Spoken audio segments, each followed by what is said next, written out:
Kalau kita bicara soal Sriwijaya, apa sih yang langsung terlintas di pikiran? Pasti Selat Malaka kan? Kerajaan maritim raksasa yang kaya raya karena menguasai jalur laut super sibuk antara India dan Tiongkok.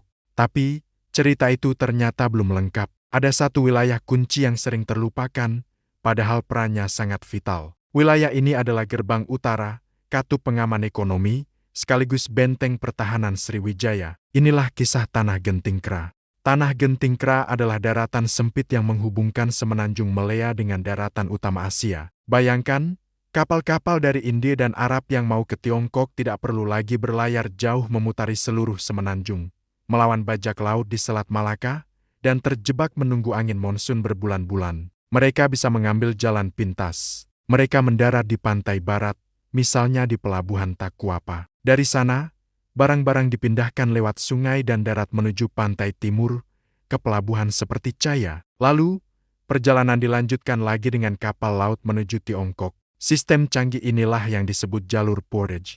Sriwijaya melihat ini sebagai peluang emas. Mereka tidak hanya mengontrol Selat Malaka, tapi juga menguasai jalur lintas darat ini. Strategi kunci ganda ini memastikan tidak ada satupun kapal dagang yang bisa lolos dari genggaman mereka. Pelabuhan-pelabuhan di Tanah Gentingkra diubah menjadi pusat perdagangan raksasa. Para pedagang yang terpaksa menunggu angin monsun berbalik arah, harus tinggal berbulan-bulan di sana. Disinilah Sriwijaya memungut pajak, menyewakan gudang, dan memfasilitasi pasar. Kekayaan mengalir deras, bahkan dari barang-barang yang tidak dihasilkan oleh Sriwijaya sendiri. Bagaimana Sriwijaya mengelola wilayah yang begitu jauh dari ibu kotanya di Palembang? Mereka menggunakan sistem yang disebut mandala. Para penguasa lokal, atau datu, diizinkan untuk tetap berkuasa, asalkan mereka bersumpah setia kepada Maharaja Sriwijaya. Sumpah ini bukan main-main. Para datu harus meminum air kutukan yang dipercaya akan menghancurkan mereka jika berkhianat. Bukti paling kuat kekuasaan Sriwijaya di utara adalah prasasti Ligor yang ditemukan di Thailand Selatan, bertarik 775 Masehi. Prasasti ini mencatat perintah Raja Sriwijaya untuk membangun tempat suci, sebuah penegasan bahwa wilayah ini bukan cuma jajahan, tapi bagian penting dari kerajaannya. Bahkan, ada hipotesis kuat bahwa kota Chaya di pesisir timur berfungsi sebagai semacam ibu kota utara Sriwijaya, pusat komando untuk mengawasi perdagangan di Laut Tiongkok Selatan. Pelabuhan Takuapa di pantai barat adalah bukti nyata betapa kosmopolitannya wilayah ini. Arkeolog menemukan tumpukan keramik dari dinasti Tang di Tiongkok, pecahan kaca dari Persia, bahkan manik-manik yang diolah di sana. Artinya, Takuapa bukan cuma tempat transit, tapi juga pusat industri. Bahan mentah dari Timur Tengah diimpor, diolah menjadi perhiasan oleh pengrajin lokal, lalu diekspor kembali. Lebih hebatnya lagi,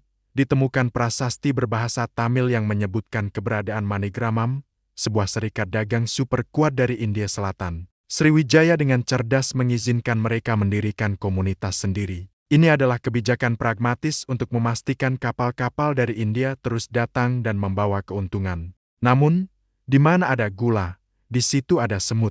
Kekayaan luar biasa dari Tanah Gentingkra ini mengundang perhatian kekuatan regional lain. Di awal abad ke-11, Kekaisaran Khmer di bawah Raja Suryavarman I mulai melancarkan serangan dari utara. Mereka ingin mematahkan monopoli Sriwijaya dan membuka akses langsung ke perdagangan dunia. Konflik segitiga pun pecah antara Sriwijaya, vasalnya yang kuat bernama Tambralinga, dan Khmer.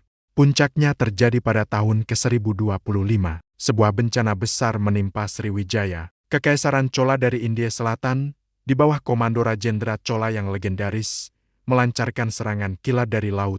Armada raksasa Chola menyapu bersih pelabuhan-pelabuhan utama Sriwijaya di Tanah Gentingkra. Prasasti Chola mencatat daftar kota yang mereka hancurkan: Kadaram atau Kedah, Ilankasokam atau Langkasuka, Takolam atau Takuapa, dan Madalingam atau Tambralinga. Raja Sriwijaya bahkan berhasil ditawan. Serangan ini melumpuhkan seluruh infrastruktur perdagangan Sriwijaya di Semenanjung.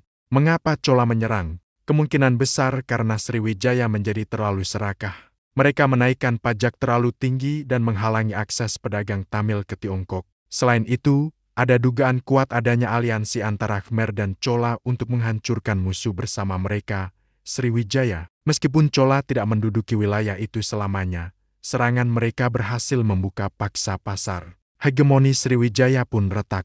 Efek jangka panjang dari invasi Chola adalah perpecahan. Tambralinga, vassal yang tadinya setia, melihat kelemahan Palembang dan memutuskan untuk memerdekakan diri. Bukan cuma merdeka, Tambralinga bahkan bangkit menjadi kekuatan baru yang agresif, sampai-sampai berani melancarkan invasi ke Sri Lanka. Pusat kekuatan maritim di Asia Tenggara perlahan bergeser dari Sumatera ke Semenanjung Malaya. Jadi, kisah Tanah Genting Kera adalah pelajaran penting tentang bagaimana geografi bisa menciptakan kekayaan, dan bagaimana kekayaan itu pada akhirnya memicu konflik yang menghancurkan. Bagi Sriwijaya, jalur darat ini adalah kunci kejayaan mereka, tapi sekaligus menjadi gerbang menuju keruntuhan. Sejarah Sriwijaya jauh lebih kompleks dan dramatis dari yang kita bayangkan. Terima kasih sudah menonton video ini. Jangan lupa untuk like, subscribe, dan nyalakan lonceng notifikasi agar tidak ketinggalan analisis sejarah mendalam lainnya. Sampai jumpa.